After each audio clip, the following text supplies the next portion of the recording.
Hey guys, this is Lady Bo Banyan coming from my car in the great state of Texas. I am out to do some errands. I might do some food delivery, we'll see.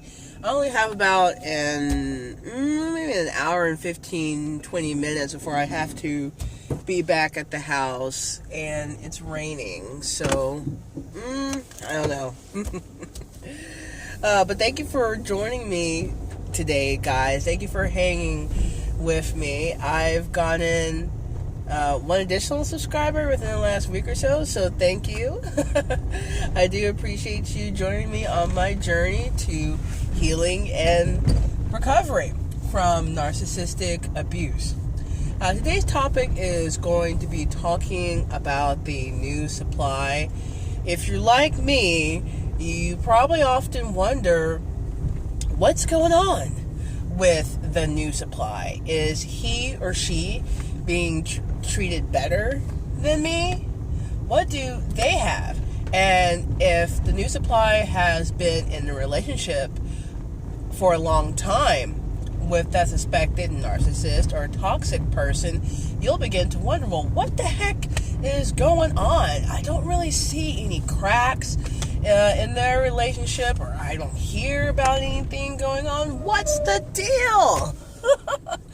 Well, guys, in my situation, I have to co-parent with the suspected narcissist. So I get to have a front row seat to how things are between that suspected narcissist, who is the ex-husband, and the new supply, his new wife. Now, I don't sit in their apartment and hear and see everything that's going on, but I'll tell you what, from being with that suspected narcissist, I can tell when his fuel tank is starting to get low, because when it's starting to get low, he'll reach out to me and he'll be more talkative. In person, when we're doing custody exchanges, he'll want to share more about his life.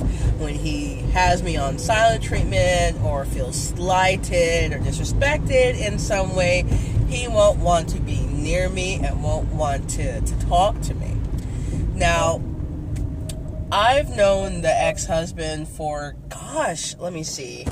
going on 10 years or so now, so I'm pretty familiar with him. So there's really no surprise in how he reacts or doesn't react.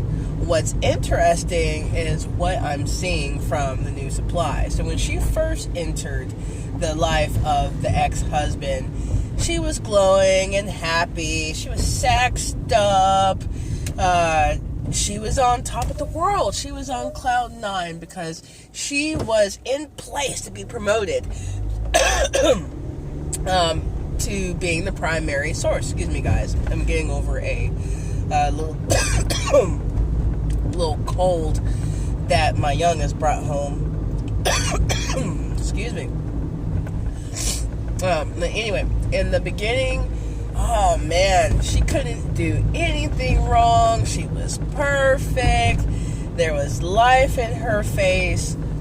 And over time, I've noticed that she's gained weight, even with access to the ex-husband's money.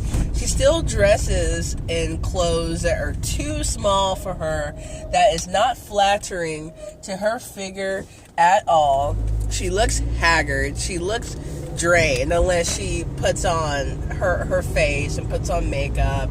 I do see that she colors her hair a lot, but that's just a thing that, she's done since I've known her. That's neither here nor there. But I've noticed that over the past year, she has downgraded herself. She does not look good, guys.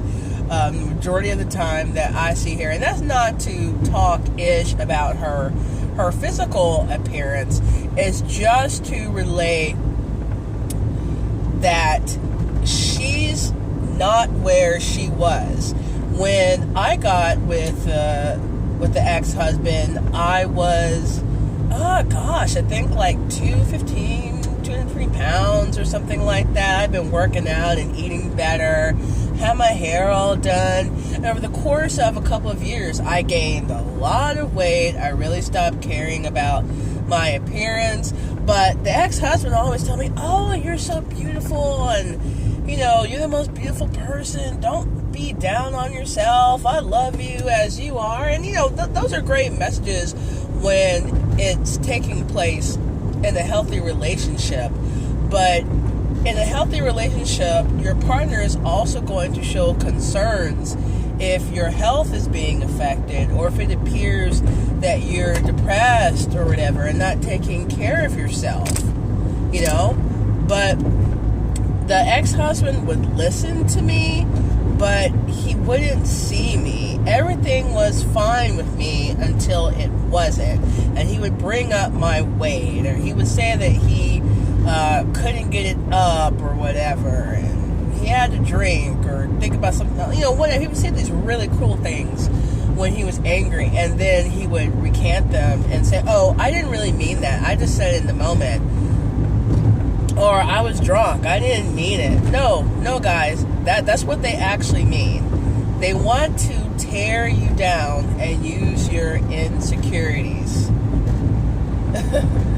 so that they can put themselves up here, because they have to feel validated. They have to feel like they're in control. When they start to lose that control, or they feel that you challenge them, oh, they want to take you down a few pegs. But really, they really don't have to say anything, because just dealing with them on the day-to-day will drain you of your energy. It'll suck the beauty and life right out of you. And that's what I see going on with New Supply. She's very gullible, and she takes things at face value. She trusts in the ex-husband, which is going to be her downfall, if her downfall hasn't already happened.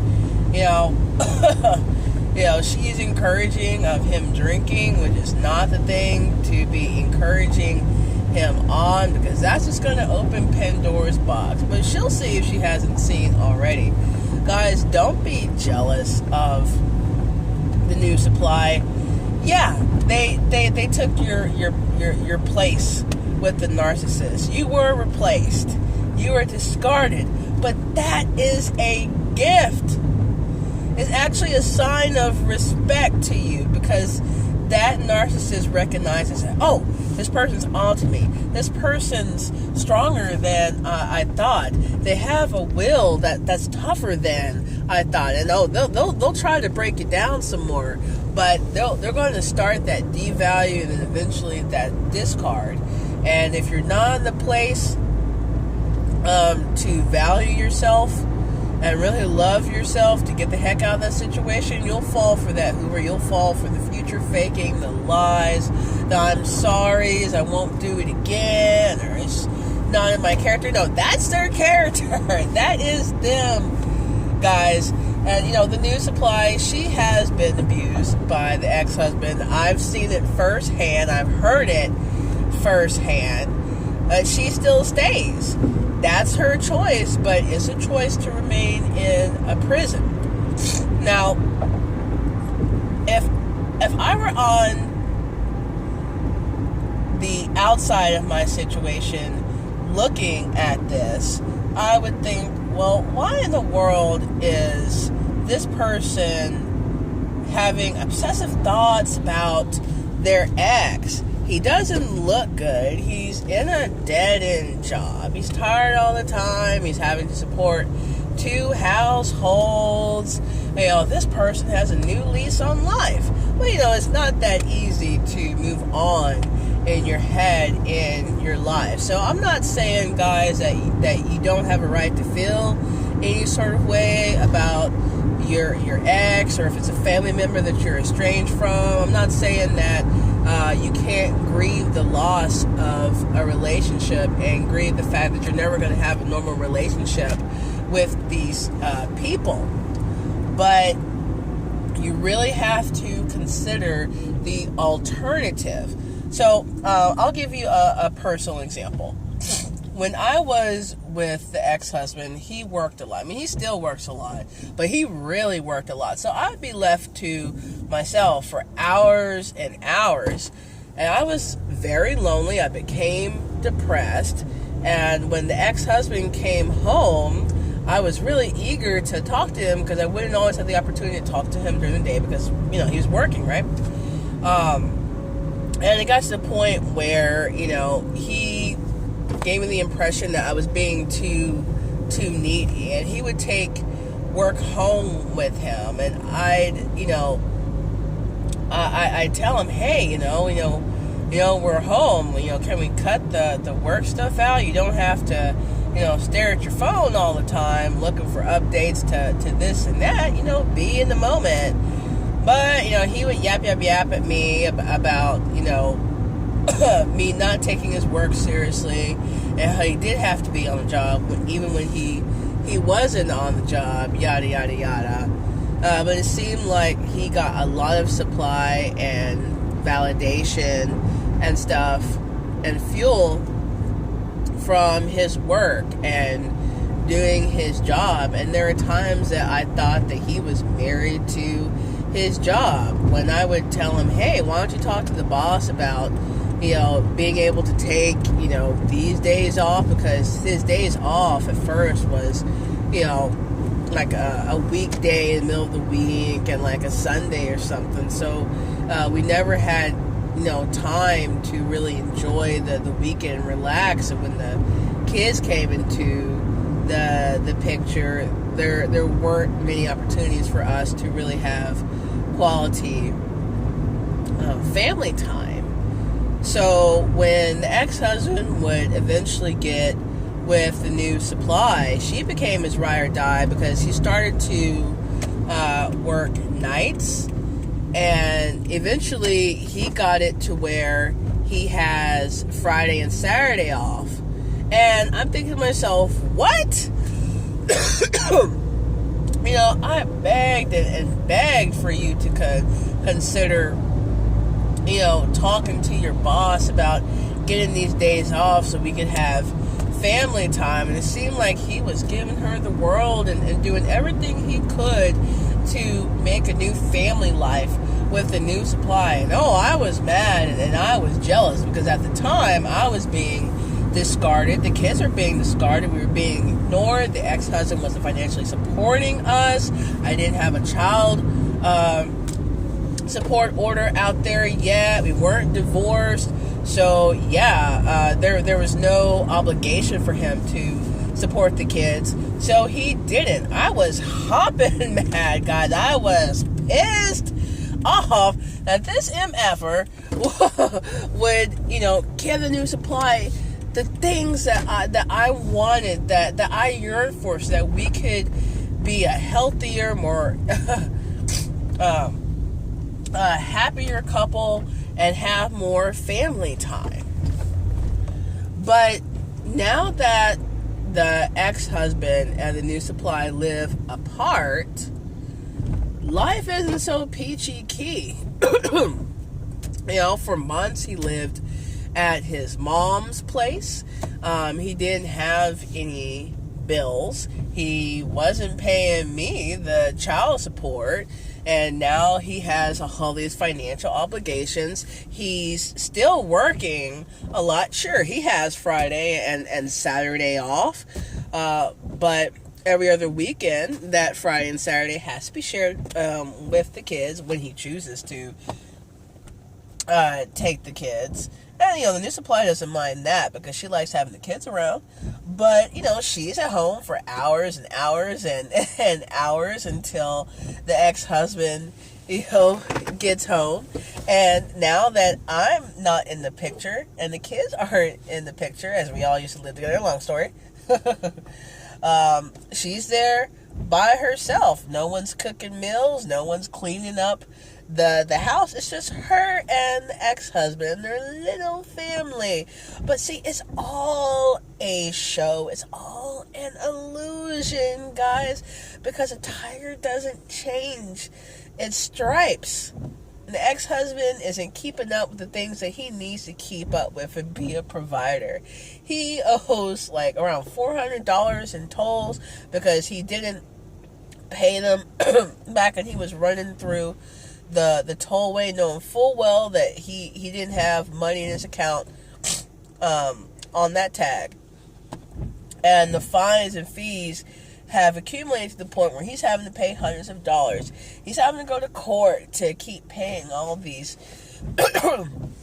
these tickets that he gets while working for not having stuff secured, and things of that nature. He's had to get rid of his Verizon phone plan and get a different phone because he can't afford to keep paying for Verizon. So all those nice things the New Supply had access to, she no longer has access to them.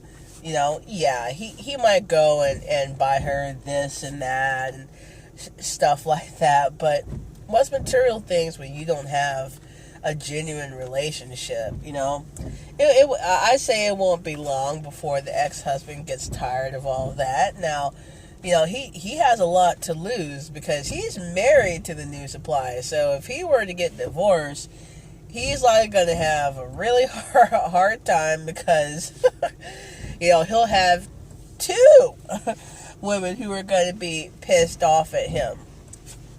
And if he doesn't want to be on child support, he's going to have to go out of his way to prove that he's not the dad. But he signed the acknowledgement of paternity even though that child wasn't his. Now, maybe it is. I don't know. But according to New Supply, she wasn't pregnant with his baby. She was pregnant before she met him or whatever. I don't know the full story. Who knows how long they were truly talking. I don't give a F.